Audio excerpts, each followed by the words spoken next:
তার থেকে বর্ণনা করা হয়েছে যে তিনি বলেন, কামা কালা ইবনু আব্বাস ওয়ালায়ালিন আশর আল মুরাদু বিহা আশরু জিল হিজ্জা। আল্লাহ যে 10 রাত্রের শপথ করেছেন এটার উদ্দেশ্য হলো হজের 10 দিন। আল্লাহ সুবহানাহু ওয়া তাআলা এখানে এই 10 দিনের শপথ নিয়েছেন। তার মানে আল্লাহ সুবহানাহু ওয়া তাআলা গুরুত্বপূর্ণ বহু কিছুর শপথ নিয়েছেন, এগুলো আমাদের কাছে গুরুত্ব তুলে ধরার জন্য। যেমন প্রথম গুরুত্বপূর্ণ সময় হলো ফজরের ওয়াক্ত। এই ফজরের সময়টা অত্যন্ত গুরুত্বপূর্ণ। যেমন কোরআনের আরেক জায়গায় আল্লাহ বলেছেন ওয়াল আসর, আসরের ওয়াক্তটা অত্যন্ত গুরুত্বপূর্ণ। যেমন আরেকটি সূরা রয়েছে দোহা, আল্লাহ বলেছেন ওয়াদ দোহা, দোহারও আল্লাহ শপথ নিয়েছেন।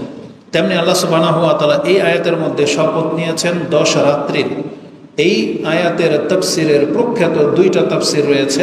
তার মধ্যে একটা হলো যে রমজান মাসের শেষ 10 দিন, আরেকটা তাফসির হলো জিলহজ মাসের প্রথম 10 দিন। এর সমন্বয় করেছেন পরবর্তীতে ইবনে তাইমিয়া রাহিমাহুল্লাহ সম্ভবত এবং অন্যান্যরা, যে যখনই 2টা তাফসির আপনার কাছে পেশ করা হবে, যেটা রমজান মাসের শেষ 10 দিন, আবার কেউ বলেছেন জিলহজ মাসের প্রথম 10 দিন, সমন্বয় কিভাবে করবেন? তখন আপনি দিন এবং রাতকে ভাগ করে দিবেন। তাহলে রমজান মাসের শেষ 10 দিনের শেষ 10 রাত প্রাধান্য পেয়ে যাবে, আর জিলহজ মাসের 10 দিনের শেষ প্রথম 10 দিন প্রাধান্য পেয়ে যাবে। মানে রাতের তুলনায় দিন বেশি মর্যাদাপূর্ণ। কেননা রমজান মাসের শেষ 10 রাত্রের মধ্যে লাইলাতুল কদর রয়েছে, আর জিলহজ মাসের প্রথম 10 দিনের মধ্যে অনেক কাজ, সিয়াম পালন করা হয়, মিনাতে অবস্থান করা হয়, আরাফাতে অবস্থান করা হয়, মুজদালিফায় রয়েছে। তারপরে সবচেয়ে বেশি গুরুত্বপূর্ণ কাজগুলো দিনের বেলায় হয়, কুরবানি করা হয়, তাওয়াফ করা হয়, পাথর মারা হয়, সব কাজ দিনে। এই জন্য আল্লাহ সুবহানাহু ওয়া তাআলা এই 10 দিনের শপথ নিয়েছেন। এই তাফসীর করেছেন আব্দুল ইবনে আব্বাস রাদিয়াল্লাহু তাআলা আনহুমা ওয়া ইবনু জুবায়ের ওয়া মুজাহিদুন ওয়া গায়রু ওয়াহিদিন মিনাস সালাফি ওয়াল খালাফ। মুফাসসিরগণ বলতেছেন কেউ এর দ্বিমত করেনি, সবাই এই তাফসীর মেনে নিয়েছেন, সবার কাছে এই তাফসীর গ্রহণযোগ্য যে আল্লাহ সুবহানাহু ওয়া তাআলা জিলহজ মাসের প্রথম 10 দিনের শপথ নিয়েছেন। যদি এটাই হক হয়ে থাকে তাহলে জেনে নেন এই একটা শপথ এই 10 দিনের মর্যাদাকে বাড়িয়ে দেবে। কারণ আল্লাহ সুবহানাহু ওয়া তাআলা যখন কোনো কিছুর শপথ গ্রহণ করেন সেগুলো অন্যদের থেকে মর্যাদায় বেড়ে যায়। তা আল্লাহর কসমটাই এই 10 দিনের মর্যাদাকে বাড়িয়ে দিয়েছে।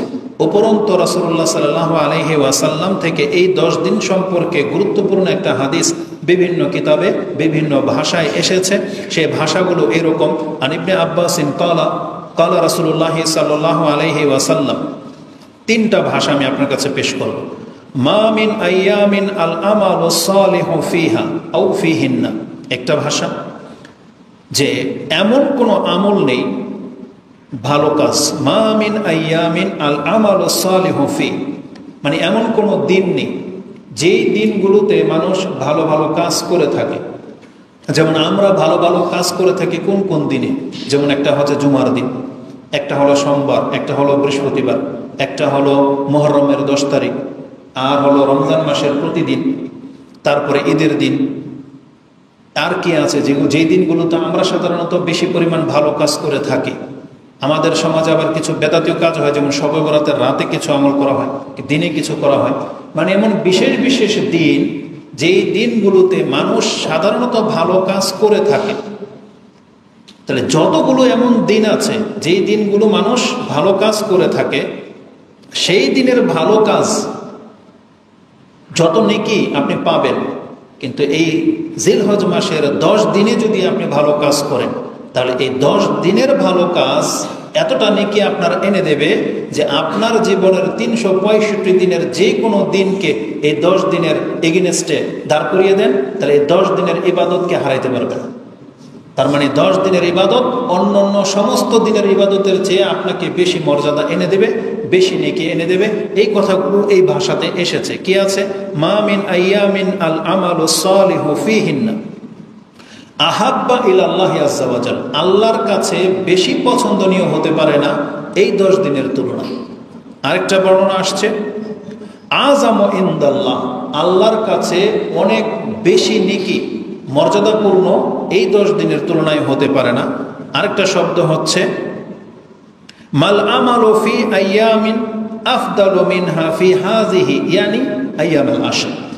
এই 10 দিনের যে কোনো ভালো কাজ আপনি করেন না কেন, এটার চাইতে উত্তম অন্য কোনো দিন আমল হইতে পারে না। এটা একটা ভাষা।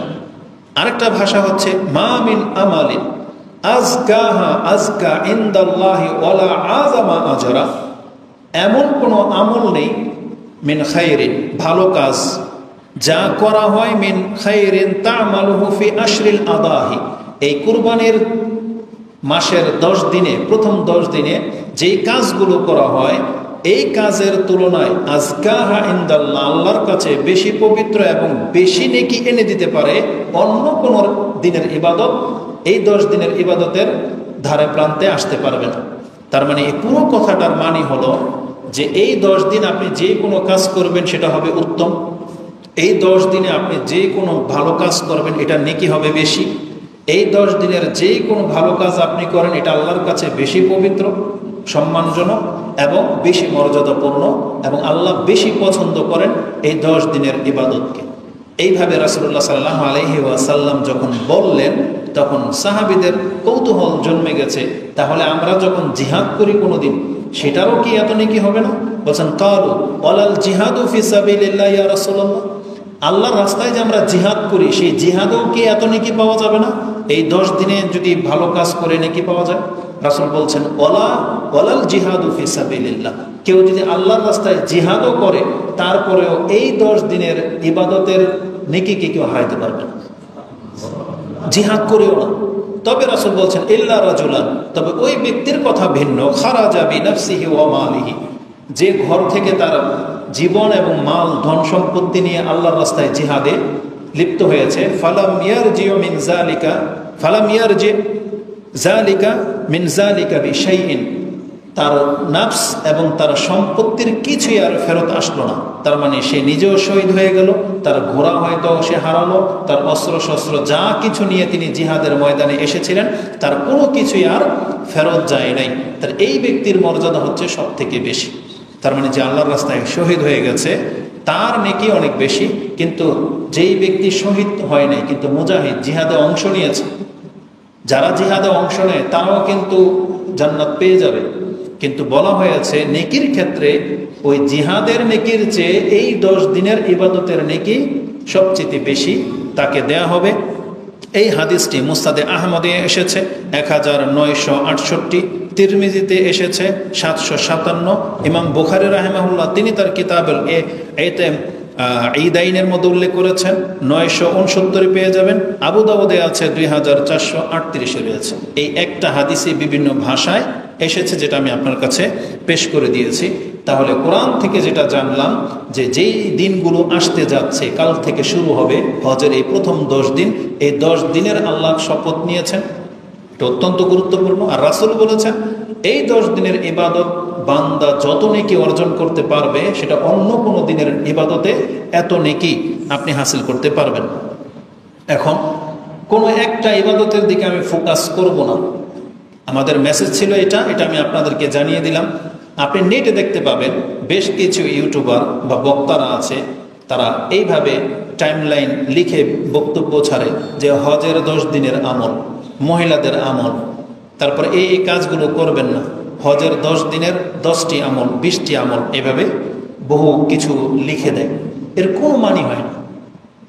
রাসূলুল্লাহ সাল্লাল্লাহু আলাইহি ওয়াসাল্লাম এই 10 দিনে আমাদেরকে কোনো আমল দিয়ে যান নাই, বরং তিনি বলে দিয়েছেন একটা মূলনীতি, এই 10 দিনে আপনি যা করেন ভালো কিছু এত নেকি আপনি পাবেন যেটা অন্য কোনো দিনে আপনি এই নেকি পাবেন না। তার মানে আপনি যদি দান করেন তাহলে অন্য দিনে আজকের দানের মতো নেকি আর হবে না। আপনি যদি সিয়াম রাখেন তাহলে এই সিয়ামের নেকি অন্য কোনো দিনের সিয়ামের চেয়ে বেশি হবে। আপনি যদি এই দিনে 2 রাকাত নফল বেশি করেন তাহলে অন্য দিনের নফলের চেয়ে বেশি মর্যাদা প্রাপ্য হচ্ছেন। এইভাবে রাসূলুল্লাহ সাল্লাল্লাহু আলাইহি সাল্লাম জাস্ট উৎসাহিত করে গেছেন, কি ইবাদত করবেন সেটা আপনার ব্যাপার। এখানে বিশেষভাবে যেমন অনেক মহিলারা আমাদেরকে জিজ্ঞেস করে, প্রশ্ন করে যে হজের সিয়াম কবে থেকে, হজের সিয়াম আবার কি? এই 9 দিন বা 10 দিন যে সিয়াম রাখতে হয় এটা তারা একটাকে বাধ্যতামূলক করে নিয়েছে। মূলত হজের কোনো সিয়াম নেই, বরং আপনাকে বলা হয়েছে সৎ কাজ করতে। তো সৎ কাজের মধ্যে সিয়াম একটা কাজ, কিন্তু এটাকে আপনি ফরজ হিসাবে নিয়ে নিচ্ছেন, মনে হচ্ছে মানে বাধ্যতামূলক নিয়ে নিচ্ছেন, যে মনে হয় হজের সিয়াম আছে। না, হজের একটা দুইটা তিনটে এরকম গণনার কোনো সিয়াম নাই। আপনি যদি এই 9 দিন পুরো সিয়াম রাখেন, ভালো, প্রত্যেক দিনের আপনি সিয়ামের নেকি পেয়ে গেলেন। কিন্তু এটাকে আপনি নিজের জন্য লাজিম মনে করবেন না। যাদের ফরজ সিয়াম বাকি আছে, ওই সমস্ত মানুষদের উচিত এই কয়েকদিনের মধ্যে সেই কাজাগুলো আদায় করে নেওয়া। তাহলে আপনি মর্যাদার দিক থেকে অতিরিক্ত সিয়ামের নেকিও পেয়ে যাবেন, আপনার ফরজও কাজা হয়ে যাবে, আর অতিরিক্ত কিছু নেকি আপনি পেয়ে যাবেন। কিন্তু কাজা সিয়াম কাজাই থেকে যাবে, আর আপনি হজের নিয়তে 9টা 10টা সিয়াম রাখবেন, এটা সুন্নাহ তরিকা না। বরং আপনার উপরে হজের যেই সিয়ামগুলো এখনো বাকি রয়ে গেছে, এগুলো পুরা করা আপনার উপরে ফরজ। আর হজের এই 10 দিন সিয়াম রাখা আপনার উপরে ফরজ না। এই জন্য কেউ যেন নিজের উপরে জুলুম না করে। আপনার এই 10 দিনের যেই কয়দিন সিয়াম রাখা সম্ভবপর হবে, আপনি সিয়াম রাখেন। কিন্তু অনেক মহিলারা আছে, এই 10 দিন এমনভাবে সিয়াম রাখবে, সে স্বামীকে অসন্তুষ্ট করে দিবে, কিন্তু সে সিয়াম ছাড়বে না, এমন যেন না হয়। যারা সিয়াম রাখতে রাখতে একবার অসুস্থ হয়ে যাবেন, এমনটা যেন না হয়। এমন কোনো ওয়ার্কার যদি থেকে থাকেন যে সিয়াম রাখার বাহানায় আপনি মালিকের কাজে ত্রুটি করবেন, এটা আপনার জন্য জায়েজ হবে না। এটা হচ্ছে তাদের জন্য যাদের পক্ষে সম্ভব আপনি সিয়াম রাখেন। 9টা রাখতে হবে জরুরি নয়, যে কয়টা রাখেন রাখেন, ইনশাআল্লাহ সিয়ামের কথাতে আসবে। তাহলে আমরা শুধু এই হাদিস থেকে যেটা জানলাম, এই 9 দিন 10 দিন আপনি যে কোনো ভালো কাজ করেন না কেন, এটা আল্লাহর কাছে পছন্দনীয়, আল্লাহর কাছে বেশি মর্যাদাপূর্ণ, আল্লাহ সুবহানাহু ওয়া তাআলার কাছে এটা বেশি সম্মানজনক বলে আমাদেরকে জানানো হয়েছে। আল্লাহ যেন আমাদেরকে এই 10 দিন এই হকগুলো আদায় করার তৌফিক দান করে। এমনিতেই সৎ কাজ করার অনেক নেকি। এমনিতেই একজন ব্যক্তি যদি সবসময় সৎ কাজে লেগে থাকে, তাহলে তার অনেক নেকি। এই মর্মে একটা জিনিস আমি আপনাদেরকে দেখাই, যে সৎ কাজের গুরুত্ব সম্পর্কে কোরআন হাদিসে যথেষ্ট কথা আছে। একটা হাদিস আপনি নিয়ে নেন, ইমাম তিরমিজি সেটাকে কোট করেছেন, 2329 আপনি পেয়ে যাবেন, এবং 2330ও আছে একই হাদিস। যে একজন ব্যক্তি রাসূলকে জিজ্ঞেস করেছেন, আন্না আরাবিয়ান কালা ইয়া রাসূলুল্লাহ মান খায়রান নাস, কোন ব্যক্তি সবচেয়ে উত্তম? তখন রাসূলুল্লাহ সাল্লাল্লাহু আলাইহি ওয়াসাল্লাম বলেছেন, মান তালা উমরুহু ওয়া হাসুনা আমালুহু, যার বয়সে যে বেশি এবং যার আমলও সুন্দর, তাহলে এই ব্যক্তি হচ্ছে সবচেয়ে বেশি সম্মানিত। আইয়ুন নাসি খায়র বলা হয়েছে, কোন ব্যক্তি সবচেয়ে সম্মানিত বা ভালো? বলছে সমাজের মধ্যে যার বয়স বেশি আর যৌবন কাল থেকে তার আমল বেশি, তাহলে এই ব্যক্তি হচ্ছে সমাজের সবচেয়ে ভালো ব্যক্তি। যার বয়স হয়তো 60-70 হয়ে গেছে, আর আমি আর আপনি 60-70 বয়সে পৌঁছাতে পারবো কিনা কোনো গ্যারান্টি নেই।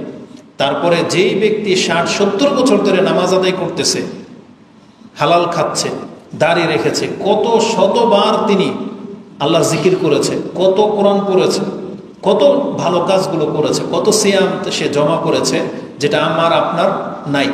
তাহলে এই জন্য যার বয়স বেশি, যার ইবাদতও বেশি, এই ব্যক্তি হচ্ছে সবচেয়ে ভালো।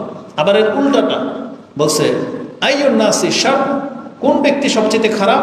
তখন রাসূল এই কথাই বলেছেন, মান তালা উমরুহু ওয়া সাইয়্যাহু ওয়া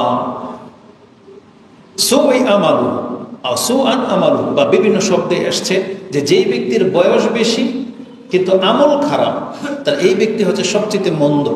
কারণ কি? কারণ তার নেকি তুলনায় পাপের সংখ্যা বেশি। কারণ 70 বছর ধরে একটা ব্যক্তি যখন পাপ করে, তাহলে তার পাপের পাল্লা কিন্তু অনেক বেশি ভারী হয়ে যায়। তো এই জন্য যার বয়স বেশি আবার খারাপ কাজও বেশি, তাহলে এই ব্যক্তি হচ্ছে সবচেয়ে মন্দ ব্যক্তি। এই জন্য আমাদেরকে কি করতে হবে?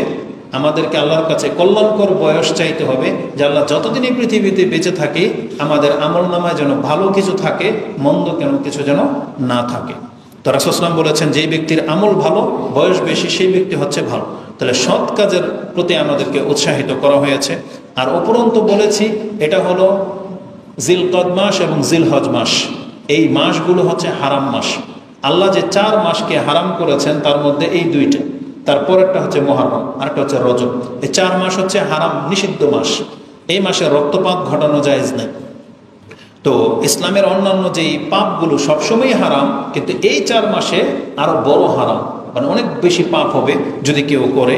তো এই কথা বলে দিয়ে আল্লাহ সুবহানাহু ওয়া তাআলা সূরা হজ 22 নম্বর সূরার 32 নম্বর আয়াতে বলেছেন, যালিকা ওমাই ইউআযযিম শাআইরাল্লাহ ফাইন্নাহা মিন তাকওয়াল কুলুব।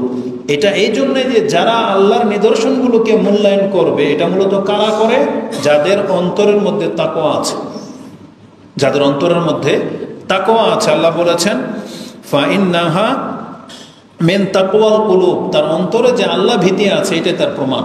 তার মানে আল্লাহর নিদর্শনগুলোকে মূল্যায়ন তো তারাই করে যারা আল্লাহ সুবহানাহু ওয়া তাআলাকে ভয় পায়, আল্লাহর অসন্তুষ্টিকে ভয় পায়। যারা আল্লাহর সন্তুষ্টির প্রত্যাশা রাখে তারা এইসব জিনিসগুলোকে মূল্যায়ন করে। যেমন দেখবেন আজান হয়ে গেলে কথাবার্তা বন্ধ করে দেয়, যে আজান হচ্ছে, আজানের জবাব দেয়। তারপরে মসজিদে আসে, মসজিদে কোনো ময়লা দেখতে পেলে সে যত বড় দামি ব্যক্তি হোক না কেন, সে নিজে ময়লাটাকে তুলে নেয়, কারোর জন্য কোনো ওই ক্লিনারের জন্য রেখে দেয় না। এটা কারা করে? যাদের অন্তরে আল্লাহর ভয় আছে। কিন্তু যার অন্তরে ভয় নেই, অহংকার, তার চোখের সামনে ময়লা পড়ে থাকবে, সে উঠাবে না। সে মনে করবে যে মানুষের কাছে আমি ছোট হমো বা কিছু, সে অন্যকে আদেশ করবে কিন্তু নিজে উঠাবে না। কিন্তু একজন আল্লাহওয়ালা লোক, তার চোখের সামনে মসজিদে হোক এমনকি রাস্তাঘাটে হোক, এটা পিন পড়ে আছে, আপনি যত বড় ব্যক্তি হন না কেন, আপনার চোখের সামনে এটা আপনি তুলতে বাধ্য যদি আপনি আল্লাহকে ভয় করে থাকেন। আল্লাহ সুবহানাহু ওয়া তাআলার নিদর্শনগুলোকে তারাই মূল্যায়ন করে যাদের অন্তরে আল্লাহ ভীতি আছে। আর উপরন্ত যখন আমাদেরকে জানিয়ে দেওয়া হয়েছে এটা হচ্ছে জিলকদ মাস, জিলহজ মাস, কত শত মানুষ আল্লাহর ডাকে হজ করতে চলে গেছে, আর আমরা দুনিয়াতে আমাদের পরিবার নিয়ে ব্যস্ত। আমাদেরকে ভয় করা উচিত যে আল্লাহ সুবহানাহু ওয়া তাআলার এই হুরমতগুলোকে যেন আমরা রক্ষা করে চলি। এই জন্য আল্লাহ সুবহানাহু ওয়া তাআলা বলেছেন, যালিকা ওমাই ইউআযযিম শাআইরাল্লাহি ফাইন্নাহা মিন তাকওয়াল কুলুব। অতএব আমাদেরকে তাকওয়া অবলম্বন করতে হবে। আর বিশেষভাবে যদি কিছু কিছু আমলকে উল্লেখ করতেই হয়, তাহলে কোন আমলগুলো আপনার কাছে প্রাধান্য পাবে? সর্বপ্রথম পাবে হজ এবং উমরা। এই জিলহজ মাসের ইবাদতের মধ্যে সর্বপ্রধান কাজ কি? হজ এবং উমরা। যারা করার তারা অলরেডি চলে গেছে এবং বাকিরা যাচ্ছে।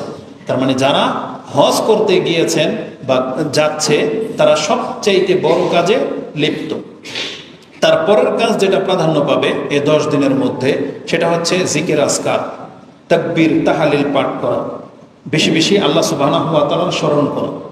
তৃতীয় যেটা প্রাধান্য পাবে সেটা হচ্ছে আপনার নফল সালাত। 5 ওয়াক্ত সালাত তো আপনাকে পড়তেই হবে, এটা তো আপনার বাধ্যতামূলক। উপরন্তু যে নফল সালাতগুলো আছে, সুন্নতগুলো আছে, আপনি এই 10 দিন আরো গুরুত্বের সাথে আদায় করবেন। তারপরে প্রাধান্য পাবে কোরআন তেলাওয়াত, তারপরে প্রাধান্য পাবে দান সাদকা, তারপরে প্রাধান্য পাবে যদি আপনার পক্ষে সম্ভব হয় লাগাতার 9 দিন আপনি সিয়াম রাখেন। তারপরে এই 10 দিনের ইবাদত হলো কুরবানি। কুরবানির একটা ইবাদত যেটা 10 তারিখ আমরা করব, তাই প্রস্তুতি 10 দিনের মধ্যেই নিতে হয়। তারপরে গুরুত্বপূর্ণ একটা ইবাদত হলো ঈদের সালাত, যা এই 10 দিনের মধ্যে রয়েছে। এগুলো হলো মূলত আমাদের আমল।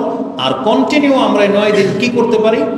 যেটা আমরা হজে যাইনি, তাহলে আমাদের জন্য প্রাধান্যযোগ্য আমল হচ্ছে সিয়াম রাখা, প্রাধান্যযোগ্য আমল হচ্ছে নফল সালাত বেশি বেশি আদায় করা, প্রাধান্যযোগ্য আমল হচ্ছে কোরআন তেলাওয়াত করা, তারপরে হচ্ছে জিকির আজকার করা আর দান সদকা করা।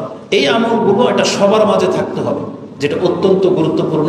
এই জন্য ইনিয়ে বিনিয়ে কথা বলার কোনো প্রয়োজন হয় না, বরং এই আমলগুলো বা যেই কাজটা আপনার জন্য সবচেয়ে বেশি সহজ হতে পারে, সারাদিন জিকির করা, দান সদকা করা, যে কাজটা আপনার জন্য সবচেয়ে বেশি সহজ, আপনি এমন একটা ভালো কাজে এই 10 দিন নিজেকে লাগিয়ে রাখার বা ব্যস্ত রাখার চেষ্টা করবেন। আল্লাহ আমাদেরকে তৌফিক দান করুন, আমিন।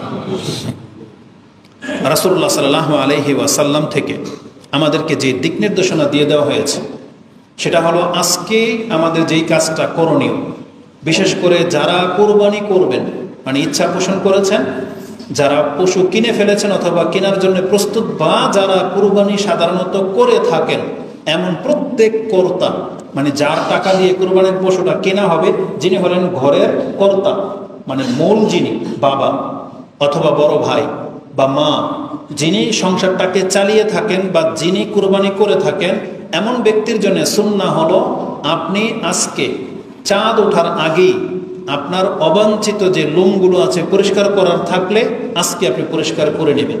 নখ কাটার থাকলে কেটে নেন, কারণ চাঁদ উঠে গেলে আপনাকে কুরবানি হওয়া পর্যন্ত নিজেকে এগুলো থেকে বিরত রাখতে হবে। এই সম্পর্কে রাসূলুল্লাহ সাল্লাল্লাহু আলাইহি ওয়াসাল্লাম থেকে দিক নির্দেশনা রয়েছে। উম্মে সালামা রাদিয়াল্লাহু তাআলা আনহা তিনি বলেন, আন্না নবী সাল্লাল্লাহু আলাইহি ওয়াসাল্লাম ক্বালা ইযা দাখালাতিল আশরু, যখনই এই 10 দিন শুরু হয়ে যাবে, ও আরাদা আহাদুকুম আইয়ুদাহিয়া, আর যেই ব্যক্তি কুরবানি করতে ইচ্ছা পোষণ করেছ বা যার নিয়তে আছে কুরবানি করবে, ফালা ইয়ামাসসা মিন শারিহি ওয়া বাশারিহি শাইআন, তাহলে সেই ব্যক্তি যেন চাঁদ উঠে গেলে সে যেন তার নখ এবং তার লোম স্পর্শ না করে। তার মানে এগুলো যেন না কাটে, চুল হোক, মোছ হোক, গোফ হোক, তারপরে নাভির নিচের হোক, হাতের নিচের হোক, যে কোনো জায়গার লোম সে যেন না উঠায়, না কাটে, এবং নখ যেন না কাটে। এটা কখন? যখন চাঁদ উঠে যাবে বা জিলহজের দিন ঘোষণা হয়ে যাবে। যেমন সৌদি আরবে কালকে চাঁদ দেখতে পেয়েছে, আজকে থেকে জিলহজ শুরু হয়ে গেছে। আমাদের ইনশাল্লাহ আশা করা যায় যে আজকে চাঁদ উঠে যাবে এবং কাল থেকে আমাদের শুরু হয়ে যাবে। এই জন্য যারা আজকে পরিষ্কার হয়ে গেছেন তো হয়ে গেছেন, আর না হলে এখান থেকে গিয়ে আপনি আজকে সন্ধ্যার আগেই পরিষ্কার হয়ে নেবেন। এটা মা, বোন, মহিলা এবং পুরুষ সবার জন্য। কিন্তু কারা? যাদের টাকায় কুরবানিটা হবে, যিনি সংসারের প্রধান তিনি, এটা সবার জন্য না। যেমন একটা সংসারের মধ্যে কয়েকজন সদস্য থাকে, বাচ্চারা থাকে, এমন না যে সবাইকে এখন নখ কাটতে হবে না, এটা শুধু যাদের টাকায় কুরবানি করা হবে। মান আরাদা আইয়ুদাহিয়া, যে ইচ্ছা পোষণ করেছে যে আমি কুরবানি করব, এই সুন্নতটা হচ্ছে তার জন্য। এই হাদিস ইমাম মুসলিম কোট করেছেন, যেটা আপনি 5011-তে পেয়ে যাবেন। কতক্ষণ পর্যন্ত? হাত্তা ইউদাহি, এই হাদিসটা আপনি পেয়ে যাবেন 5015-তে। তার মানে ইমাম মুসলিম রাহিমাহুল্লাহর 36 নম্বর কিতাবুল আদাহি, কুরবানির অধ্যায়টা আপনি পড়েন, তাতে এই হাদিসগুলো পেয়ে যাবেন। তাতে আছে ফালা ইয়াখুযান্না মিন শারিহি ওয়ালা মিন আযামিহি ওয়ালা মিন আজফারিহি শাইআন হাত্তা ইউদাহিয়া, সে কুরবানি হয়ে যাওয়া আগ পর্যন্ত তার এই চুল এবং নখকে সে যেন থামিয়ে রাখে। কুরবানি হয়ে গেছে তারপরে আপনি পরিষ্কার করতে পারেন, কোনো বাধা নাই। এটা হচ্ছে এই চাঁদ ওঠার আগেই আমাদের আমল, যেটা ইমাম মুসলিম থেকে আপনি পেয়ে যাবেন। এখন কেউ যদি ধরেন তারপরেও ভুলে যদি কেটে ফেলে, মনে নাই, ধরেন 2 দিন পর যদি কেটে ফেলেন চুল বা নখ, তাতে আপনার কুরবানির কোনো ক্ষতি হবে না, জেনে নেন। কুরবানির কোনো ক্ষতি হবে না, আপনার নেকিও ঘাটতি হবে না, আর কুরবানি হওয়া না হওয়ার কোনো সম্পর্ক নাই। এটা অতিরিক্ত একটা আমল, সুন্নাহ, যেটার মাধ্যমে হয়তো আল্লাহ আমাদেরকে আরো বেশি নেকি দিতে চেয়েছেন, বা এটার হিকমত সম্পর্কে ওলামারা বলেছেন, যারা হজে যায়, যেই দিন থেকে তারা এহরাম বেঁধে নেয়, হজ কুরবানি পশু জবা হওয়া পর্যন্ত তারা কিন্তু এই কাজটা করে। তারা আতর মাখে না, তারা মাথা ঢাকে না, তারা নখ কাটতে পারে না, চুল কাটতে পারে না, সুগন্ধি ব্যবহার করতে পারে না। মানে মুহরিম ব্যক্তির জন্য যেগুলো হারাম তারা এগুলো করতে পারে না। আমাদেরকেও তার সাদৃশ্য দিয়ে দেওয়া হয়েছে। আমরা হয়তো তাদের মধ্যে এমন হারাম হই না, আমরা হয়তো পোশাক পরতে পারবো, আমরা হয়তো আতর সুগন্ধি মাখতে পারবো, কিন্তু আমাদের জন্য জাস্ট নিষেধ করে দেওয়া হয়েছে আমরা যেন নখ আর চুল না কাটি, বাস এতটাই। কিন্তু তারা সহবাস করতে পারবে না, আমরা পারবো। আমরা গোসল করতে পারবো, আমরা কাপড় পরিবর্তন করতে পারবো, আমরা আতর ব্যবহার করতে পারবো। কেউ যেন আবার এটাকে আবার ওই মুহরিম ব্যক্তির মতো না ভাবে যে হজে যা যা করা যায় না, এই 10 দিন হয়তো আমিও করতে পারবো না, বিষয়টা এমনও না। বরং আমাদের সমাজের মূর্খামির মধ্যে একটা মূর্খামি হলো এই 10 দিন তারা মুরগিও জব করে না। আপনাদের অঞ্চলে আছে এগুলো? কিছু কিছু অঞ্চলে এই 10 দিন কি করে? মুরগি জব করবে না। যদি আত্মীয় স্বজন বেড়াইতেও আসে, সে অন্য কিছু খাওয়াবে, কিন্তু মুরগি আর খাওয়াবে না। তাদের ধারণা হলো যে এই কুরবানির আগে আর কোনো পশু জবাহ করা যায় না। বরং জেনে নেন জবাহ করা যায় একেবারে যখন তখন। একবারে আপনি যদি কুরবানির ঈদের দিনও কোনো কিছু জব করেন, এটাও আপনার জন্য জায়েজ। আর এটার দলিল আপনি নিতে পারেন বারা ইবনে আযিব রাদিয়াল্লাহু তাআলা সেই হাদিস থেকে, যে তার খালু একটা বকরি জবাহ করে ফেলেছিল ঈদের নামাজের আগে। তখন রাসূল কি বলেছেন? ইন্নামা যাবাহা লিনাফসি, এটা হচ্ছে তোমার গোশত খাওয়ার বকরি। এটা এখন কুরবানি হিসেবে কবুল হবে না, তবে এটা তোমার গোশত খাওয়ার বকরি হয়ে গেছে, তুমি এর বদলায় আর একটা কুরবানি তুমি করো। তাহলে ওখানে যদি অপরাধ হতো, রাসূল সাল্লাল্লাহু আলাইহি ওয়াসাল্লাম তো তাকে নিষেধ করতেন বা বলতেন তুমি তো অনেক বড় অপরাধ করে ফেললা। বরং অপরাধ কিছুই না, শুধু খালি কুরবানিটা তার হয় নাই, কিন্তু এটা গোশত খাওয়ার বকরি রূপে রূপান্তরিত হয়ে গেছে। তো এই বিভ্রান্তি মূর্খামি থেকে উঠে আসেন। আপনি ঈদের 8 দিন পর্যন্ত মুরগি খান, গরু খান, খাসি খান, যা খাবার খাবেন তাতে আপনার কোনো অপরাধ বা গুনাহ কিছুই লেখা হবে না, বরং এটা সাধারণ দিনের মতোই আপনার আমল। তবে কুরবানি হতে হবে নামাজের পরে, যেটা আমরা কুরবানির চ্যাপ্টারে আপনার কাছে উল্লেখ করব। তো যদি ভুল ত্রুটি ক্রমে কোনো ব্যক্তি চুল বা নখ এগুলো কেউ কেটে ফেলে, এতে তার কোনো বড় মাপের কোনো অপরাধ হবে না, এমনটাই বলেছেন ইমাম শাফি। ওয়াহতাজ্জু বি হাদিসিন আয়েশা, এবং ইমাম শাফি রাহিমাহুল্লাহ এমনটা বলার পেছনে তার দলিল হলো তিনি আয়েশা রাদিয়াল্লাহু তাআলা আনহার বর্ণিত একটা হাদিস পেশ করেছেন যে আন্নান নবী সাল্লাল্লাহু আলাইহি ওয়াসাল্লাম কানা ইয়াবআসু বিল হাদিয়্যি মিনাল মদিনা, রাসূলুল্লাহ সাল্লাল্লাহু আলাইহি ওয়াসাল্লাম মদিনা থেকে কুরবানির পশু মক্কাতে পাঠাতেন হাজীদের মাধ্যমে, যে এটা এই পশুটা মানে মক্কায় গিয়ে কুরবানি হবে। তাহলে রাসূলের হাদিস কি? মান আরাদা আইয়ুদাহিয়া, যেই ব্যক্তি কুরবানি করবে সে যেন চুল নখ না কাটে। আর আয়েশা রাদিয়াল্লাহু তাআলা তিনি বলতেছেন রাসূল সাল্লাম প্রায় বছরই মক্কাতে তিনি কুরবানির গরু পশু পাঠাতেন জবাহ করার জন্য, কিন্তু রাসূলুল্লাহ সাল্লাল্লাহু আলাইহি সাল্লাম তিনি ওই কাজগুলো থেকে বিরত থাকতেন না যেগুলো থেকে মুহরিম ব্যক্তিরা বিরত থাকে, যেমন চুল কাটা, নখ কাটা, আতর লাগানো, সহবাস করা, এগুলো রাসূল সাল্লাম বিরত থাকতেন না। তাহলে ইমাম শাফি রাহিমাহুল্লাহ এই হাদিসটাকে আমভাবে নিয়েছেন যে কোনো কিছু থেকে বিরত থাকতেন না বলতে চুল নখ কাটাও এটা কোনো বড় কোনো বিষয় না। তার মানে তিনি ইঙ্গিত প্রমাণ করেছেন যে চাইলে রাসূল সাল্লাল্লাহু আলাইহি ওয়াসাল্লাম এটাও হয়তো কাটতেন, এটা তার একটা ইস্তিহাদ তিনি এই হাদিস থেকে করেছেন, এটা হচ্ছে তার দলিল। তাহলে ইমাম শাফি রাহিমাহুল্লাহ তিনি বলেছেন কেউ যদি চুল নখ এগুলো ভুল ক্রমে কেটে ফেলে এটা তার বড় কোনো অপরাধ এবং তার কুরবানি হওয়া না হওয়ার সাথে কোনো সম্পর্ক নাই।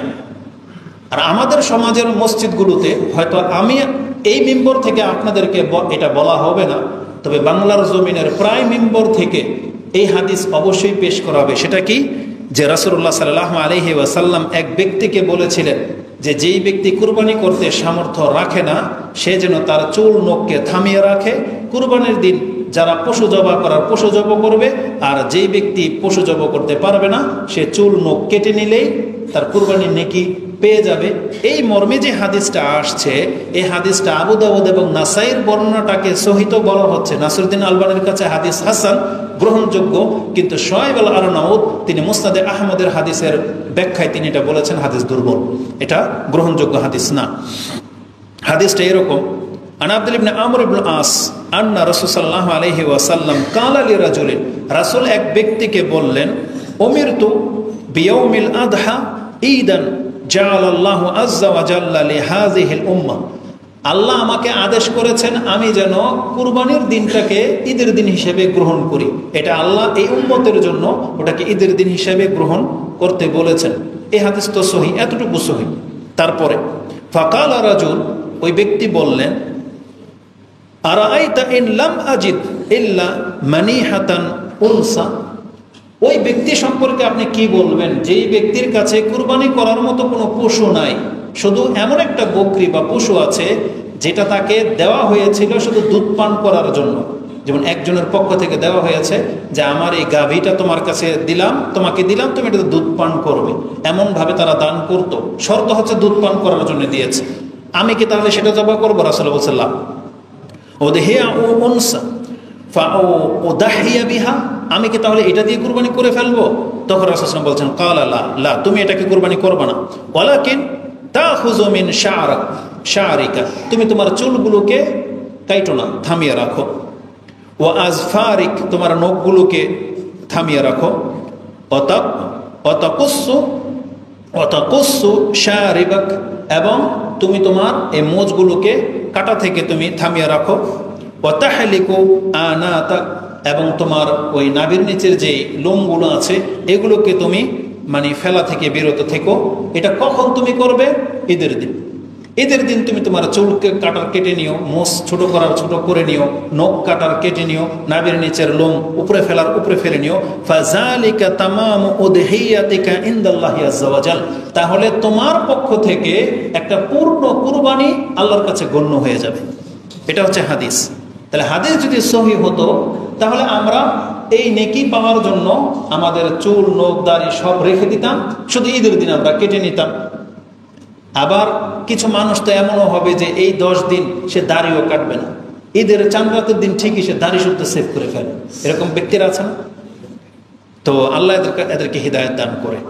দাড়ি কোনো অবস্থায় ফেলা জায়েজ নাই পুরুষদের জন্য।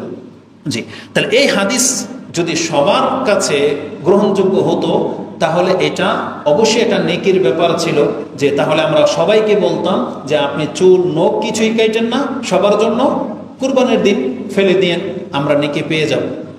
তো এই হাদিসকে যেহেতু 2 জন ইমামের কাছে গ্রহণযোগ্যতা পেয়েছে, এই জন্য কেউ কেউ বলেছেন তাহলে এই ইবাদতটা সবার জন্য, চাইলে সবাই এটা আমল করতে পারে, কোনো বাধা নাই। আসলে এটা কোনো ব্যক্তির জন্য শর্ত আরোপ করা হয় নাই।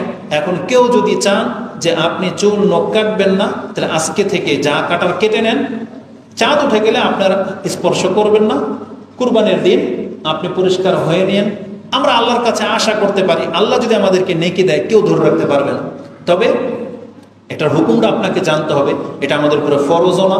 আর এই হাদিস শোয়েব আল আরনাউত দুর্বল বলেছেন, যেটা আপনি মিশকাতে পেয়ে যাবেন। মিশকাতে হাদিস নাম্বার হচ্ছে 1479, আর নাসাইতে পেয়ে যাবেন 4365, আবু দাউদে পেয়ে যাবেন 2789-তে। তাহলে আবু দাউদ এবং নাসাইতে এই বর্ণনাটা আসছে যে যেই ব্যক্তি কুরবানি করার সামর্থ্য রাখে না, সে যদি এই 10 দিন চুল নখ কাটা থেকে বিরত থাকে, আর যদি কুরবানির দিনে যদি চুল নখ ফেলে দেয়, তাহলে আল্লাহর কাছে পূর্ণ কুরবানির নেকি সে পেয়ে যাবে।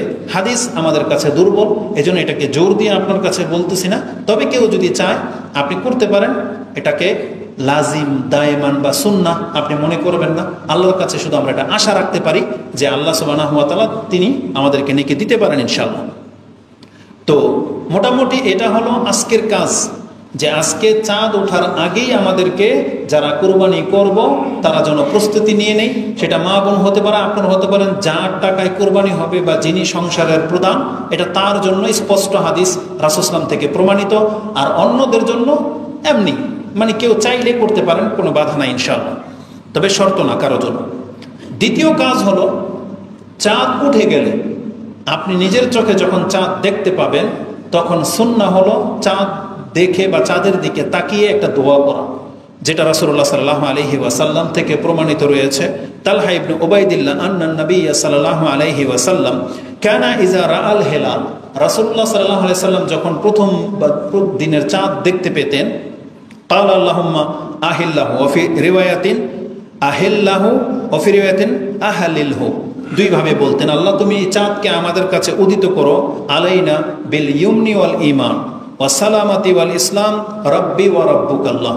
এই হাদিসটি তিরমিজিতে রয়েছে, দুয়ার অধ্যায় পেয়ে যাবেন 3451-তে, মুসনাদে আহমদে হাদিসটি 1397-তে রয়েছে, এবং মিশকাতে হাদিসটি আপনি 2428-এ পেয়ে যাবেন, 24-28 মিশকাত।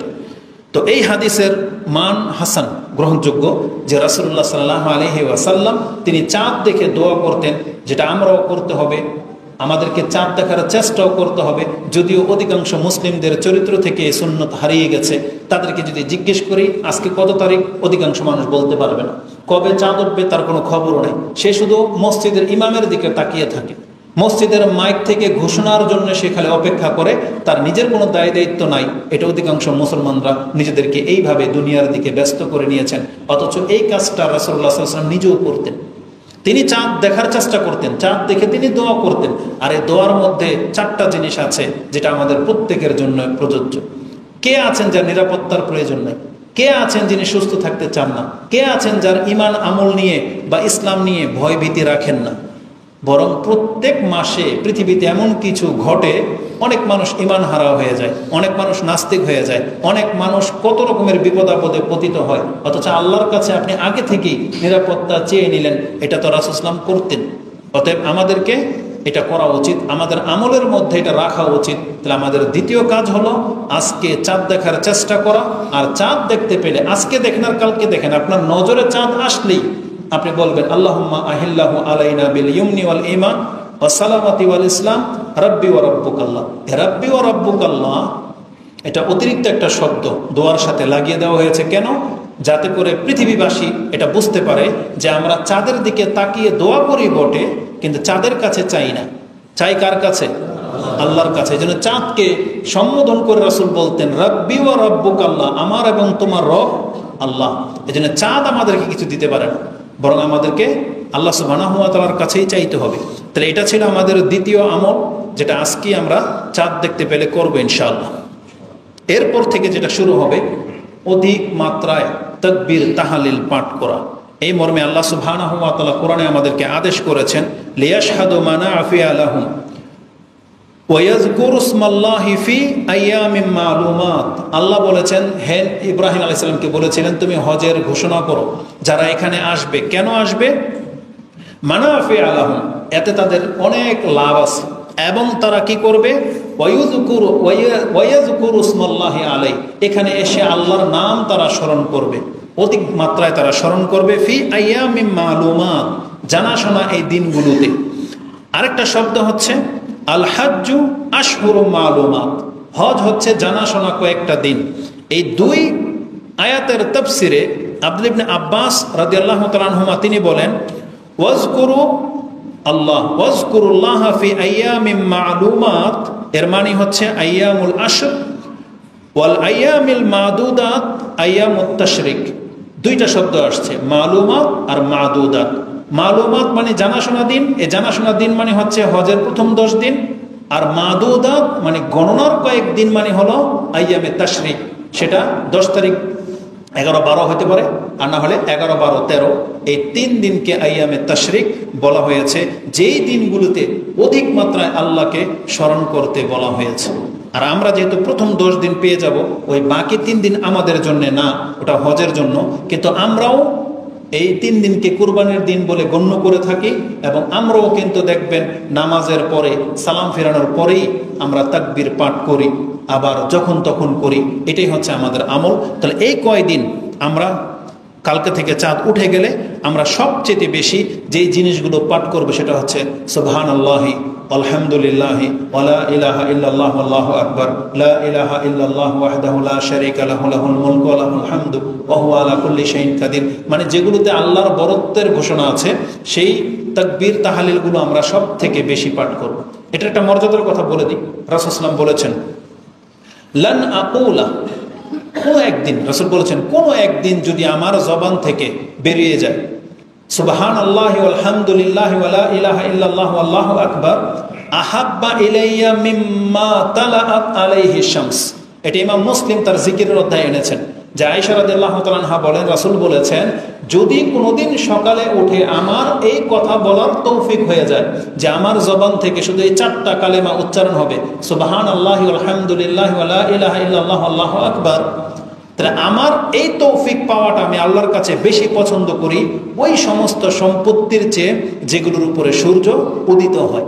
তার মানে সূর্য উদিত হয় পৃথিবীর উপরে, তার মানে পৃথিবীর সম্পত্তির চাইতেও রাসূল সাল্লাল্লাহু আলাইহি ওয়াসাল্লাম বেশি পছন্দ করতেন তার এই তৌফিক পাওয়া, যে তিনি কোনোদিন সুবহানাল্লাহি ওয়াল হামদুলিল্লাহি ওয়া লা ইলাহা ইল্লাল্লাহু আল্লাহু আকবার এটা বলার তৌফিক যেন তার হয়ে যায়।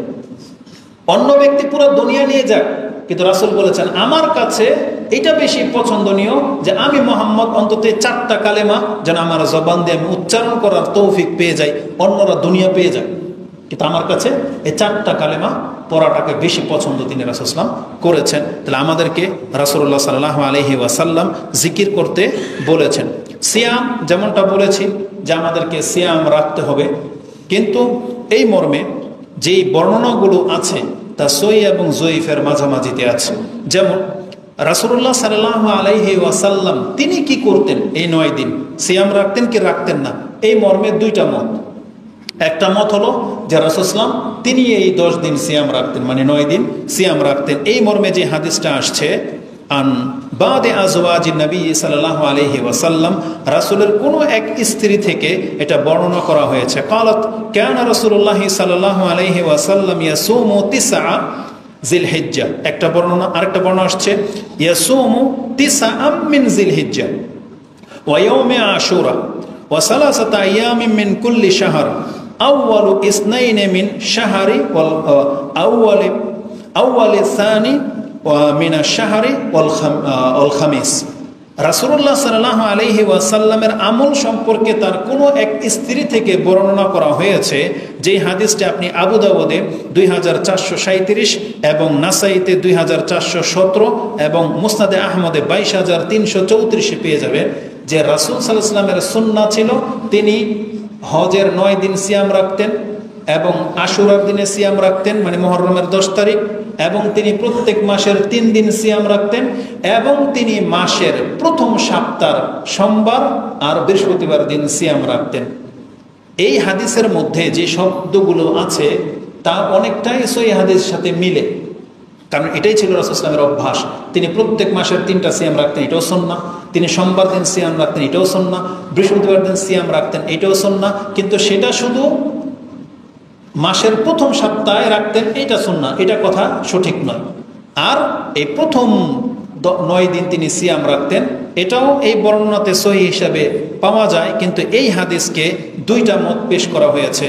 নাসরুদ্দিন আলবানী এটা হাসান বলেছেন, গ্রহণযোগ্য, কিন্তু শোয়েব আল আরনাউত তিনি বলেছেন এটা হাদিস দুর্বল, এই হাদিসের মধ্যে দুর্বলতা রয়েছে। তাহলে এটা স্পষ্টভাবে আপনার কাছে বলা যায় না যে রাসূল সাল্লাল্লাহু আলাইহি ওয়াসাল্লাম লাগাতার 9 দিন সিয়াম রাখতেন, বলা যায় না। কেন না? কারণ আয়েশা রাদিয়াল্লাহু তাআলা আনহা থেকে একটা হাদিস ইমাম মুসলিম কোট করেছেন, তাতে তিনি এর বিপক্ষে মত পাওয়া যায়। সেটা কি? আন আয়েশা রাদিয়াল্লাহু আনহা, এই হাদিসটা কেন সহিহ না? এক তো এখানে রাসূল সাল্লাল্লাহু আলাইহি ওয়াসাল্লাম কোন স্ত্রী থেকে শুনেছেন এটার একটা গ্যাপ আছে, অস্পষ্ট। তারপরে বলেছেন এখানে যিনি বর্ণনা করেছেন তিনি, তার পরিচয়ের মধ্যে মানে গ্যাপ আছে, একটা ত্রুটি আছে, যার ফলে তারা দুর্বল বলছে।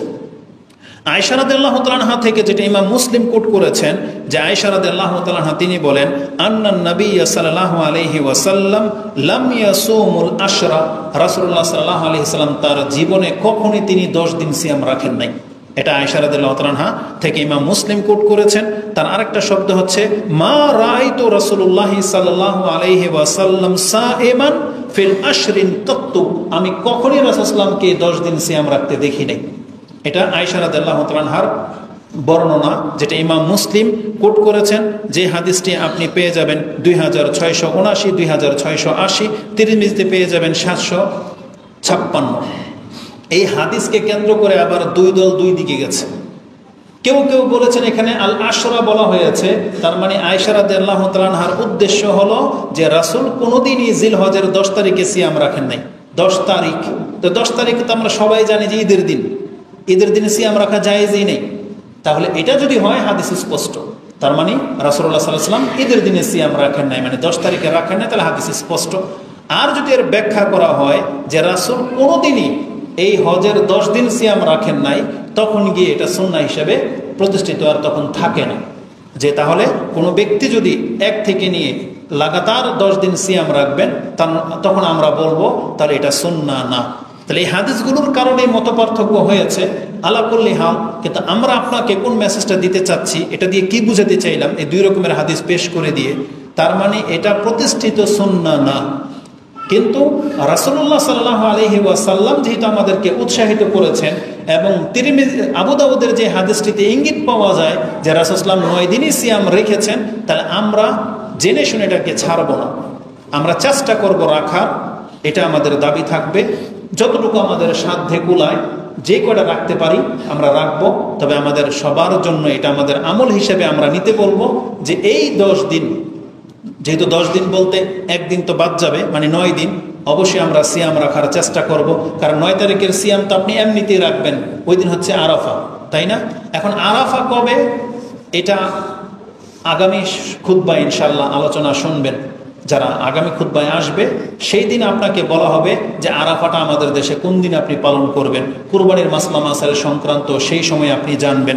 আমি শুধু এখানে আপনাকে এই 9 দিনের সিয়াম সংক্রান্ত একটা কথা বলে দিলাম। কুরবানি সংক্রান্ত একটা কথা বলাটা জরুরি বিষয়, সেটা হচ্ছে এই, আমাদের সমাজে কুরবানি নিয়ে অনেক বেশি বাড়াবাড়ি করা হয়। আপনাদেরকে একটা ছোট্ট একটা মেসেজ শুনিয়ে দিই, সেটা হচ্ছে যেহেতু যারা কুরবানি করবেন তারা এই সপ্তাহের মধ্যেই পূর্ণ প্রস্তুতি আপনারা নেবেন, এটাই স্বাভাবিক। আমাদের সমাজে আমরা দেখেছি অধিকাংশ মসজিদে বা আপনাদেরকে এটা জানানো হয়েছে যে কুরবানি করা ওয়াজিব। অধিকাংশ মতে তারা এটাকে ওয়াজিব মনে করে, কিন্তু কুরবানি করাটা আসলে ওয়াজিব না। যেটা আমরা স্পষ্ট যেটা জানতে পারছি, কুরবানিটাকে আপনি বেশি জোর এর হুকুম লাগাতে পারেন, কুরবানি হচ্ছে সুন্নাহ। এটা হচ্ছে সুন্নাহ। এটা আমাদের মত না, বরং কোরআন হাদিসে এই দিকে ইঙ্গিত রয়েছে। যেমন কুরবানির হুকুম সম্পর্কে যখন জানতে চাওয়া হয়েছে, ইমাম বুখারী রাহিমাহুল্লাহ তিনি তার কুরবানির অধ্যায়ের প্রথম পর্বেই করেছেন সুন্নাতুল উদহিয়া। এই আলোচনাটা, অধ্যায়টা হলো কুরবানির সুন্নাহ বিষয়গুলো নিয়ে, এইভাবে তিনি এনেছেন। এবং ইবনে উমার, ইমাম বুখারী রাহিমাহুল্লাহ তিনি যেটা লালন করতেন, তিনি যেটা শিখছেন কোরআন হাদিস থেকে, তিনি কিন্তু ওটাই আমাদেরকে শেখানোর চেষ্টা করেছেন, আর তিনি ওই ভাষাগুলোই ব্যবহার করেছেন ইমাম বুখারী। তাহলে ইমাম বুখারী রাহিমাহুল্লাহর কাছে কুরবানিটা হচ্ছে সুন্নাহ, তিনি এটাকে ফরজ মনে করেন না। এবং তিনি দলিল হিসেবে একজন সাহাবীর উক্তি এনেছেন, তিনি হচ্ছেন আব্দুল ইবনে ওমর। আব্দুল ইবনে ওমর রাদিয়াল্লাহু তাআলা আনহুমাকে জিজ্ঞাসা করা হয়েছিল কুরবানি সংক্রান্ত বিষয়ে, তখন তিনি জবাব দিয়েছিলেন হিয়া সুন্নাতুন ওয়া মারুফাতুন, এটা হচ্ছে সুস্পষ্ট একটা ইবাদত এবং এটা হচ্ছে সুন্নাহ। তার মানে এটা সুস্পষ্ট প্রতিষ্ঠিত সুন্নাহ, তিনি ওয়াজিব শব্দ ব্যবহার করেন নাই সেখানে। তাহলে আব্দুল ইবনে ওমর রাদিয়াল্লাহু তাআলা আনহুমা তিনি বলেছেন এটা হচ্ছে সুন্নাহ। এটাই ইমাম বুখারী রাহিমাহুল্লাহ তিনি গ্রহণ করেছেন। ইমাম মুসলিম তিনিও পর্ব করেছেন 36 নম্বর পর্বের 3 নম্বর পর্বটা, কিতাবুল উদহিয়া, কুরবানির অধ্যায়ের 3 নম্বর পর্ব পেয়ে যাবেন। তিনি বলেছেন বাবু ইস্তিহবাব আদ-দাহায়া ওয়া যাবিহাহা ওয়া মুবাশারাতান বিলা তাওকিল ইলা আখিরি। তিনি বলেছেন এই অধ্যায়টা হলো কুরবানি করা সুন্নাহ হওয়া প্রসঙ্গে, কিভাবে আপনি করবেন, কাউকে উকিল বানাবেন না, নিজের পশু নিজে কুরবানি করবেন, এগুলো সবই হচ্ছে সুন্নাহ। এইভাবে তিনি একটা পর্ব করেছেন। এছাড়া এটা সুন্নাহ হওয়ার আরেকটা দলিল হলো, একটু আগেই যে হাদিসটা আপনাদেরকে বলা হয়েছিল না, যে চাঁদ উঠে গেলে চুল আর নখ না কাটা, সেখানে কি আছে জানেন? সেখানে আছে ইজা দাখালাল আশরু, যখন জিলহজের 10 দিন চলে আসবে, ও আরাদা আইয়ু দাহিয়া, বলা হয়েছে দাখালাল আশরু ও আরাদা আহাদুকুম আইয়ু দাহিয়া, তোমাদের মধ্যে যেই ব্যক্তি কুরবানি করতে ইচ্ছুক, রাসূল কি বলেছেন ভাষাটা, যেই ব্যক্তি কুরবানি করতে ইচ্ছুক সে যেন চুল দাড়ি নখ না কাটে। তাহলে যদি এটা যদি ওই ব্যক্তির উপরে ফরজ হতো, তাহলে রাসূল এই কথা বলতেন না যার ইচ্ছা, এটা বলতেন না কখনো। কারণ 5 ওয়াক্ত নামাজ পড়া, আমরা কি কথা বলবো যার ইচ্ছা আসেন জুমায়, এটা বলবো? কিন্তু মাগরিবের নামাজের আজান হয়ে গেছে, ধরেন আপনি মসজিদে ঢুকলেন, রাসূল ওখানে বলেছে যার ইচ্ছা সে নামাজ পড়তে পারে, ওটা হচ্ছে সুন্নাহ। যার ইচ্ছা সে 2 রাকাত নামাজ পড়বে আজানের পর, ওখানে ইচ্ছা শব্দটা আছে। আর মাগরিবের নামাজের ক্ষেত্রে এই কথা চলবে? চলবে না, কারণ মাগরিবের নামাজ তো ফরজ, যেমন জুমার নামাজ ফরজ। এখন আপনি কথা বলতে পারবেন না যে যার ইচ্ছা মসজিদে আসেন না না আসেন। তো ইচ্ছা হলো সুন্নাহ, অতিরিক্ত কাজ, এটা আপনার উপরে ফরজ না। তবে এটা হুকুমের দিক থেকে আপনাকে বললাম, কেন বললাম? কারণ এই কুরবানি নিয়ে আমাদের সমাজে অনেক বেশি বাড়াবাড়ি করা হয়। অনেক ব্যক্তি দেখা যাচ্ছে যে অনেক কিছু নাজায়েজ কাজ ওই কুরবানি কেন্দ্রিক করে থাকে, মনে করে কি আমার উপরে ফরজ ওয়াজিব হয়ে গেছে। আবার কিছু মানুষ কুসংস্কারে বিশ্বাসী, কিছু মানুষ ঋণে হলেও মানে এমন আচরণ করে কুরবানি দেয় যে গত বছর আমি কুরবানি দিয়েছি, এই বছর যদি আমি না দিই এলাকার মানুষ বলবে কি? বুঝেন, এলাকার মানুষ কি বলবে সেই জন্য সে নিয়ম করে নিয়েছে, যেহেতু সে গত বছর কুরবানি দিয়েছে এই জন্য তাকে এই বছরও কুরবানি দিতে হবে। আবার কিছু মানুষ আছে যে তার সামর্থ্য মাত্র হওয়া শুরু হয়েছে কিন্তু সে কুরবানি দেয় না, তার আকীদা কি জানেন? যে একবার যদি কুরবানি দেওয়া শুরু করে দিই তার মানে আমার সারা বছরই কুরবানি দিতে হবে। এগুলো কিছুই না ইসলাম। ইসলামের মূলনীতি হলো, দেখেন কুরবানিটা একটা এমন বড় ইবাদত। আর একটা আমভাবে বলে দিই, আমাদের সমাজের মসজিদগুলোতে এগুলো ইনিয়ে বিনিয়ে বলা হয়। আপনি কথাটা কিভাবে নেবেন নিয়ে নেন। কিছু কিছু জিনিস আছে স্পষ্ট, এইভাবে যদি আপনি শিখেন আপনার ইসলামটা কঠিন মনে হবে না। তার একটা কথা হলো ইয়াসিন সূরা, সূরা ইয়াসিন সম্পর্কে যত রকমের কথা আছে একটাও সহি না। কি বুঝলেন? ইয়াসিন সূরা পড়লে কি হয়, এটা হয় সেটা হয়, ইয়াসিন সূরা হচ্ছে কোরআনের মা, এটা পড়লে বিপদ মুক্ত, এটা করলে এটা হয়, মরার সময় ইয়াসিন সূরা পড়লে মুর্দা তাড়াতাড়ি মরে যায়। এগুলো একটাও কথা সহিহ হাদিস দিয়ে আসে নাই, মানে গ্রহণযোগ্য হাদিসে পাওয়া যায় না। এই প্রত্যেকটা বর্ণনা দুর্বল না হলে জাল। অন্তত জেনে নেন হাদিস একটাও গ্রহণযোগ্য না। ইয়াসিন সূরা সম্পর্কে বললাম। ঠিক কুরবানির নেকি সম্পর্কে যতগুলো হাদিস বর্ণিত হয়েছে আবু দাউদ ইবনে মাজাতে একটা হাদিসও গ্রহণযোগ্যতায় পৌঁছে নেয়। ওলামারা বলেছেন এই হাদিসগুলোর সনদের মধ্যে ত্রুটি আছে, একটা হাদিসও সহির মান পায়নি। বিশেষ করে ইবনে মাজাতে যে হাদিসটা আসছে যে একজন ব্যক্তিকে বলা হয়েছে যে তুমি যদি এগুলো কেটে ফেলো তো কুরবানির নেকি পাবা। আর কুরবানির নেকি সম্পর্কে বলা কি হয়েছে যে একটা পশুর যতগুলো পশম থাকে প্রত্যেক পশমের বিনিময়ে একটা করে নেকি আপনি পাবেন। এই হাদিসগুলো আমাদের সমাজে বলা তো হয়, কিন্তু আসলে এগুলো সহির মর্যাদা পায়নি, মানে এটা রাসূলুল্লাহ সাল্লাল্লাহু আলাইহি ওয়াসাল্লামের হাদিস হিসেবে শক্তিশালী হয়নি। এটা ত্রুটি আছে, বর্ণনাকারীদের ত্রুটি আছে, যার ফলে এই হাদিসগুলো আপনাদেরকে আমরা শোনাই না। তাহলে জেনে নেন কুরবানির নেকি কি এটা একমাত্র আল্লাহ ভালো জানে। কিন্তু ওই হাদিসগুলো যে কুরবানির পশুর রক্ত মাটিতে পড়ার আগেই আল্লাহর কাছে আপনার জন্য ক্ষমা ঘোষণা হয়ে যায়, এই ধরনের যে বর্ণনাগুলো আছে সেই হাদিসগুলো সহিহ না। ইভেন কুরবানিকে যারা ওয়াজিব বানিয়েছেন তাদের দলিলের মধ্যে একটা দলিল ইবনে মাজার এই হাদিস, যেটা ইবনে মাজা প্রথমে এই হাদিস এনেছেন ওয়াজিব হওয়ার পক্ষে। তিনি আবু হুরায়রা রাদিয়াল্লাহু তাআলা আনহু থেকে আন্না রাসূলুল্লাহ সাল্লাল্লাহু আলাইহি ওয়াসাল্লাম قال মান কানা লাহু সাআতুন ওয়া লাম ইউদাহি ফালা ইয়াকরাবান্না মুসাল্লানা, যেই ব্যক্তির সামর্থ্য আছে, সামর্থ্য থাকা সত্ত্বেও কুরবানি সে করলো না, সে যেন আমাদের মুসাল্লাতে মানে ঈদের নামাজে যেন না আসে। এই হাদিসটা ইবনে মাজাতে এসেছে। নাসরুদ্দিন আলবানী এটাকে গ্রহণযোগ্য বলেছেন, হাসান বলেছেন, কিন্তু অন্যান্যরা এটাকে দুর্বল বলেছেন। কেন? কারণ আবু হুরায়রা রাদিয়াল্লাহু তাআলা আনহুর এই হাদিসটা এটা রাসূলের উক্তি না। এটা কার উক্তি? আবু হুরায়রা রাদিয়াল্লাহু তাআলা আনহুর উক্তি বলে বেশি সহি।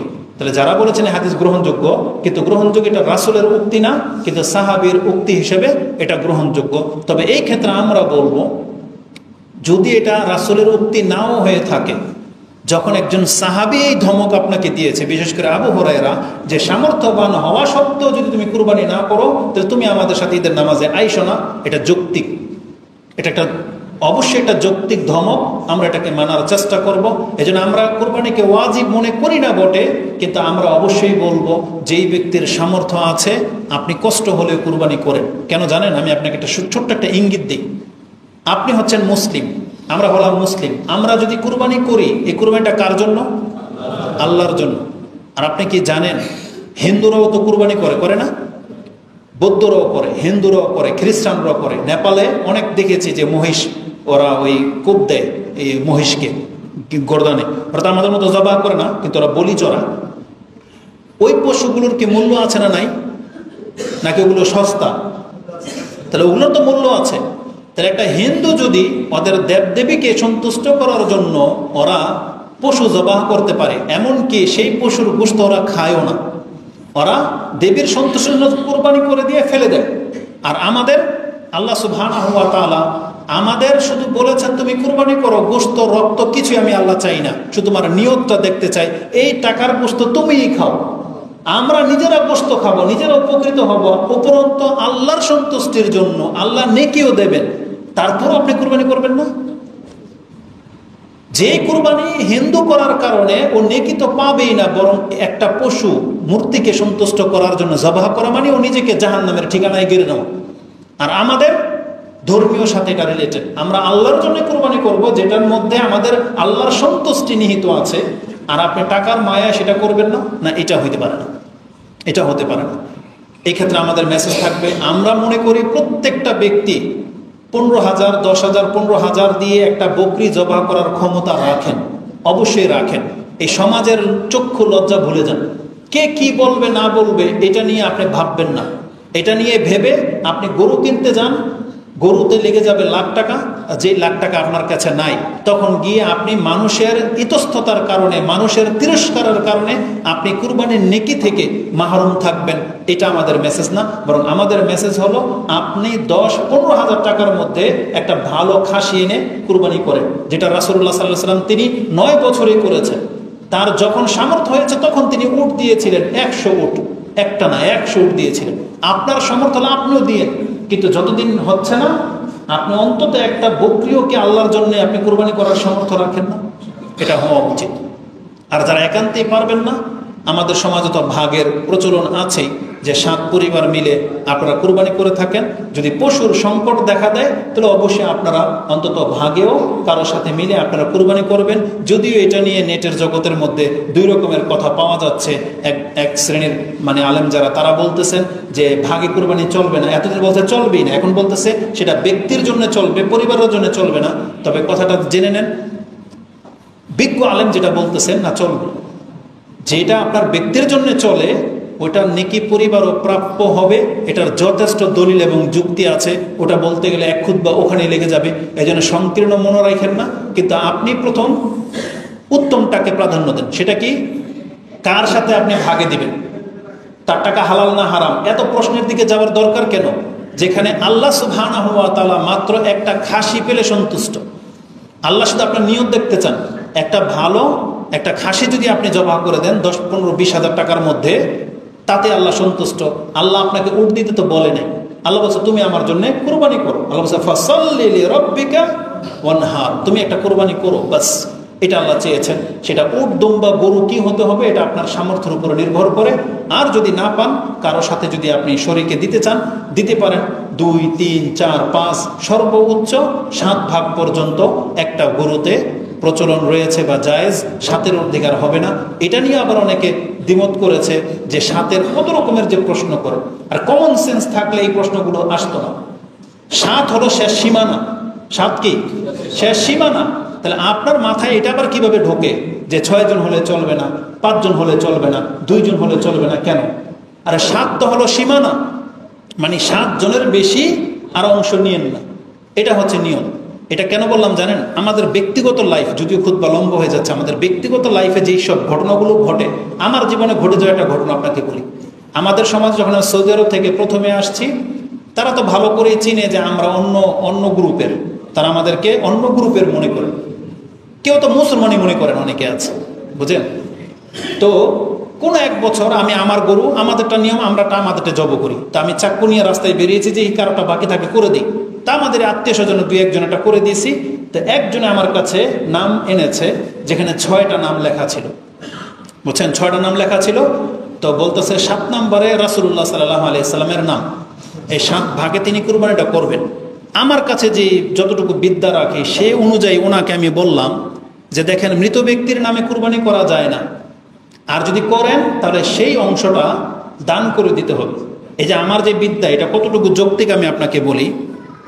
আব্দুল ইবনে মুবারক রাহিমাহুল্লাহ প্রখ্যাত তাবী, তার কাছ থেকে ইমাম তিরমিজি রাহিমাহুল্লাহ এই মাসলা আমাদেরকে জানিয়েছেন, যেটা আপনি 1495-তে পেয়ে যাবেন। আব্দুল ইবনে মুবারক রাহিমাহুল্লাহ তিনি বলেন, আহাব্বু ইলাইয়া, আমার কাছে পছন্দনীয় হলো, আই ইউতাসাদ্দাকা আনহু, আমি যদি মৃত ব্যক্তির জন্য কিছু করতেই হয় আমি সাদকা করব, মানে দান সাদকা করব মৃত ব্যক্তির উপকারের জন্য। আই ইউসাদ্দাকা আনহু ওয়ালা ইউদাহহা আনহু, আমি মৃত ব্যক্তির জন্য কুরবানি করব না, আমি দান সাদকা করব। আর যদি করি ওয়াইন দাহহা, আর আমি যদি কোনো মৃত ব্যক্তিরকে নেকির দেওয়ার জন্য যদি কুরবানি করি, ফালা ইয়াকুলু মিনহা শাই, তাহলে ওই অংশের একটা গোস্তের টুকরো আমি খাবো না। যেহেতু আমার উদ্দেশ্য কি মৃত ব্যক্তিকে নেকি পৌঁছানো, তাহলে আমি গোস্ত খাবো কেন? এই গোস্ত আমাকে দান করে দিতে হবে যাতে এই নেকিটা মৃত ব্যক্তি পায়। এটা হচ্ছে তার অভিমত। ওয়াতাসাদ্দাকু মিনহা কুল্লাহা, আর আমার উচিত হবে মৃত ব্যক্তির নামে যেই কুরবানিটা আমি করেছি এটা সবটাই দান করে দেওয়া। এটা হচ্ছে আব্দুল ইবনে মুবারক রাহিমাহুল্লাহর প্রখ্যাত তাবী, তিনি যার মাধ্যমে হাদিস আমাদের কাছে পৌঁছেছে। ইমাম তিরমিজি তার এই কথাটাকে দলিল হিসেবে পেশ করেছেন যে মৃত ব্যক্তির নামে কুরবানি করা যায় না, আর যদি করেন তাহলে করলে পুরোটা দান করে দিতে হবে। তাহলে ওনাকে আমি এটাই বললাম, তাহলে রাসূল সাল্লাল্লাহু আলাইহি ওয়াসাল্লাম তো মৃত, তার নামে যে অংশটা আপনি দান করলেন, তাহলে আপনি তো এটা খেতে পারবেন না, আপনাকে তো এই ভাগটাকে দান করে দিতে হবে। তখন উনি আমাকে কি বলতেছেন, তখন কি করব? তখন আপনি বলেন কি করবেন? তাহলে কেটে দেন।